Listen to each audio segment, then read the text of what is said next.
Samajwadi party के राष्ट्रीय प्रमुख महासचिव प्रोफेसर राम गोपाल यादव फिरोजाबाद में एक धार्मिक कार्यक्रम में आए थे, जहां उन्होंने कई मुद्दों पर मीडिया से बात की।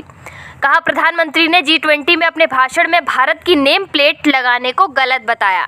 गणतंत्र दिवस पर क्वाड देशों को बुलाने पर कहा कि यह विदेशियों को अपने यहाँ बुला रहे हैं, भारत की जनता पर इससे कोई प्रभाव नहीं पड़ेगा। घोसी में उपचुनाव में जीत पर कहा कि उत्तर प्रदेश सरकार से जनता अजीज आ चुकी है। चीन के राष्ट्रपति पर कहा कि चीनी सेना भारत में घुस रही है और अगर भारत सरकार ने आंखें नहीं दिखाई तो वह अरुणाचल पर कब्जा कर लेंगे। श्रीमद् भागवत पुराण का ये अंश जो भागवत के रूप में आपके सामने ये भगवान कृष्ण की बाल लीला से जुड़ा हुआ ही होगा। क्योंकि उस वक्त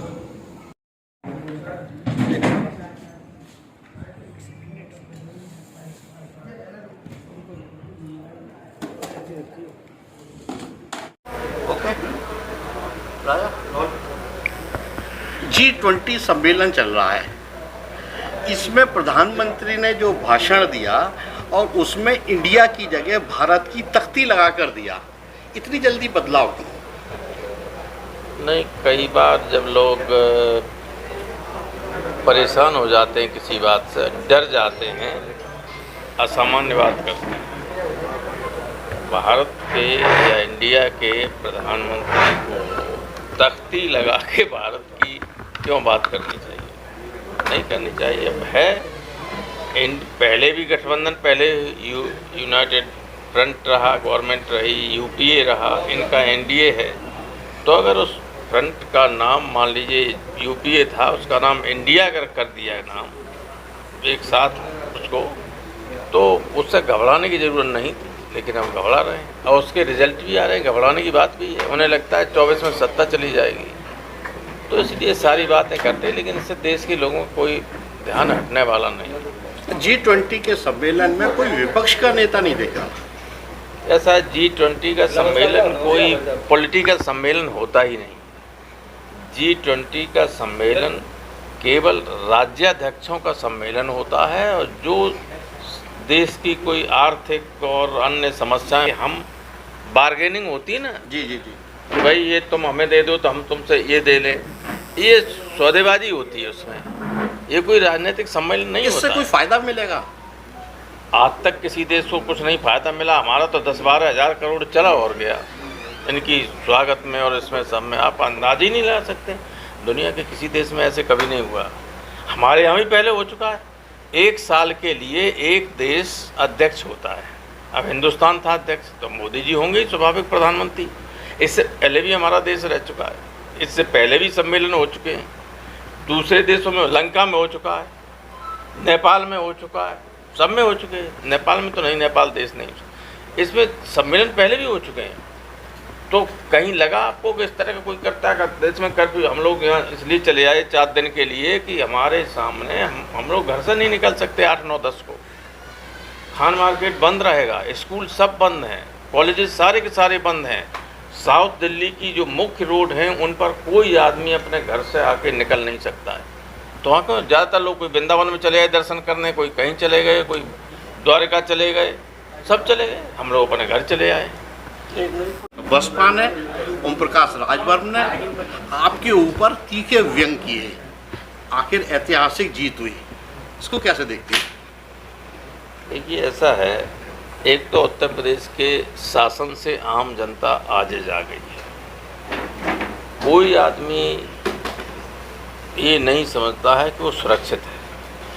कब किसके यहाँ पुलिस आ जाए, किसका इनकाउंटर हो जाए, किसकी ज़मीन को कुर्क कर लिया जाए, किसके मकान को बुलडोज़र से गिरा दिया जाए। जब इतना दहशत का माहौल होता है तो जनता वक्त पड़ने पर अपना आक्रोश व्यक्त करती है वोट के जरिए। उसी में वही किया, 77 में वही किया था जनता ने, 24 में वही करेगी हिंदुस्तान की जनता।